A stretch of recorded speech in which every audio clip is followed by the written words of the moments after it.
Hello and welcome to the Nintendo Network, and today we're going to be diving into the world of Tekken. And I know absolutely nothing about this series. I know less than nothing. I know there is a bear with a panda as a pet, I think. I haven't gotten that far yet. I have admitted before I'm not that great at traditional fighting games, so games like Smash Brothers and the Dragon Ball Budokai games are much more my style. Nothing against them, I just don't find enjoyment in them. So when Kazuya was announced, I was not excited. I have my own feelings on the second Fighter Pass as a whole, and another video in store for that, but Kazuya and Tekken are a part of the Smash history, and with them, their spirits. Thus is my timeline. So I don't really know a quip to say, so let's throw fighters into a volcano? That was in the trailer, and at this point, pretty much all I know about the series, and then the bears. This is every Tekken Spirit Battle Explained. Side note, I might destroy some of these names, so please bear with me and have some grace. The Hayachi Misima spirit is represented by a Mii brawler in one of two outfits. If you own the DLC costume for Misima, then the Mii fighter will look like him as they release the costume for him. If you don't, the Mii brawler will have a black fighter uniform, like his black gi, and the dragon helmet to represent his pointy hair. You battle it out on Misima Dojo, as he is the master and owner of the dojo itself. The Mii brawler will have sudden final smashes when his HP falls below 60%, a nod to the rage system in Tekken 6, a gimmick in that game that when the player's health is low, it causes them to be surrounded by a glowing aura, and I assume some other effects that I didn't read into. Another possible nod is Mii brawler's final smash, Omega Blitz, is reference to the rage art in Tekken, a high damage cinematic special move. You battle it out appropriately to the song Hayachi Misima, the King of Iron Fist. I love that name. The Jin Kazama spirit is represented by two Kazuyas. The black colored Kazuya specifically represents his son Jin. The second Kazuya represents the devil gene that his son and his father both have. This stamina battle has you battling on Castle Siege, in particular the underground cavern area, which represents the area known as Fire and Brimstone, a volcanic area that is featured in Devil Jin's prologue in Tekken 7. The song Jin Kazama appropriately plays. The Kuma and Panda spirit is represented by a Mii brawler in a bear hat and a cat suit to be Kuma, and a Mii gunner with a cat hat and KK slider outfit for Panda. So the panda's name is Panda? I'm just gonna call him Poe and no one can stop me. The Miis will gain uncontrollable speed, a nod to Kuma and Panda's move, Rolling Bears, where they constantly roll into their opponents. So roll out from Pokemon, I love it. The brawler will start the battle with a Pokeball holding Goldeen, a nod to Kuma's love of salmon. You battle it out on Gara Plains, representing Hidden Retreat, a grassy stage from Tekken 6, Bloodline Rebellion. That's a really cool name. The song playing, Yodeling in Meadow Hills, is another nod to Hidden Retreat, and a fighting game with realistic and devil people and a lot more, having a song that has yodeling in it. Maybe I need to look into this series. The Nenah Williams spirit is represented by Zero Suit Samus, both wearing skin-tight black suits and blonde hair. You connect the dots. Along with Zero Suit Samus, there were two Mii gunners in the Special Forces helmet and outfits. They represent the Tekken Force, a private army owned by the Mishima family and led by Nenah in Tekken 7. So wait, a family of martial artists also have a Special Forces army at their disposal?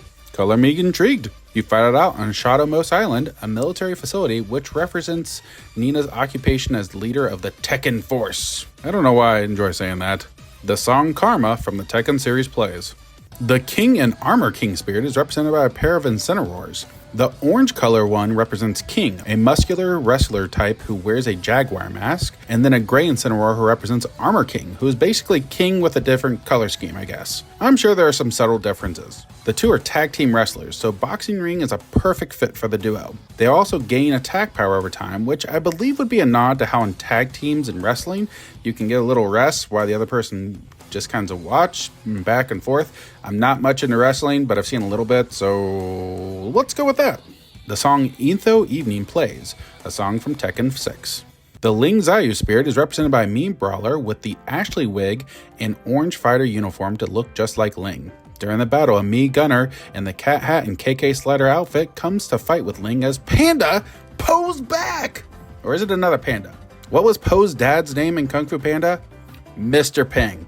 Although according to the internet, this panda is female and is also Ling's best friend and bodyguard. And now I need a panda bodyguard. Adding that to my bucket list. You battle it out on New Pork City that represents Carnival, an amusement park-like stage that is colorful, and New Pork works well to represent it. Moonsider's First Plays, a track from Tekken. The Paul Phoenix and Martial Law Spirit is represented by King and Fox respectively. Paul Phoenix is an American martial artist with blonde hair and a red outfit. Okay, makes Ken a perfect choice. Martial Law, a little on the nose, is a Chinese American martial artist who wears yellow uniform. Close enough, I've seen way more grasping at straws with these spirit battles. You battle it out on New Donk City, which is meant to represent New York City. The song Chicago, USA play, what? The stage is New York City, but the song is Chicago. I mean, okay, maybe there isn't a song called New York, but then why have a stage based on New York, but a song based on Chicago? And I'm probably overanalyzing again. My bad, moving on. The Yoshimitsu spirit is represented by Mi Sword Fighter while wearing the black ninja suit and bionic helmet. The ninja suit works great, and the bionic helmet is meant to be a nod to his own helmet and cybernetic enhancements. The Mi Sword Fighter will start the battle with Killing Edge to represent his dual-wielding swords. The stage, Suzaku Castle, and the song playing, Into Nirvana, represents the stage Autumn Temple, which is a castle-like temple with Japanese aesthetics. All fighters will get sudden damage, a nod to Harakiri, a self-damaging move that Yoshimitsu uses when he impales himself with a sword that can also damage an opponent when timed right. And people say smash is weird. Well, it is, but still. Additionally, there's health recovery, and is a nod to his counterpart in Soul Calibur 4, and the move which gives him health.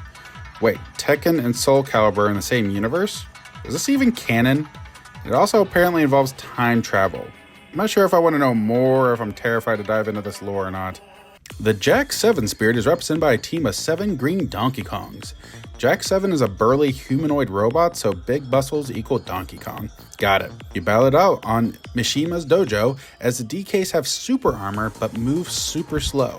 It's a nod to how in Tekken this android has high endurance stats but very low speed. The DKs will favor their giant punch, nodding to Jack 7's Gigaton Punch. Abyss of Time plays while you fight. The Asuka Kasma spirit is represented by a Wii Fit trainer. Both wear light blue outfit with their midriffs exposed. You fight it out on Prism Tower, a nod to, and I'm going to completely destroy how you pronounce this, Tesutenkaku Tower in Osaka, Japan. I think I got Osaka correct. Where in the opening cutscene in Tekken 5, Asuka is seen riding her bike on the top of the tower. The Wii Fit trainer will shield often, a nod to her being a more defensive type character in Tekken. No easy way out plays. And that was every Tekken Spirit Battle. And I think I went through this with Street Fighter, but the lore got really weird. From bears and pandas rolling together to a ninja dojo that has their own street justice enforcement crew, I think I have some whiplash here. And let's not forget the whole Kazuya has a devil mode gene thing going for him. I can understand people's interest into the games, and the more straightforward fighting, not really my cup of tea, but hey, I can see why people enjoy it and more power to them. Actually, nothing's my cup of tea. I'm not a fan. Anyways, thank you for joining me here at the Nintendo Network. What was your favorite spirit battle from Tekken? Let me know in the comments below. Also, go to our community tab on YouTube as the poll for the next spirit battle is live. If you like this, make sure to hit that like button, subscribe, share, and join in the conversation at my Discord. This is the Nintendo Network signing off.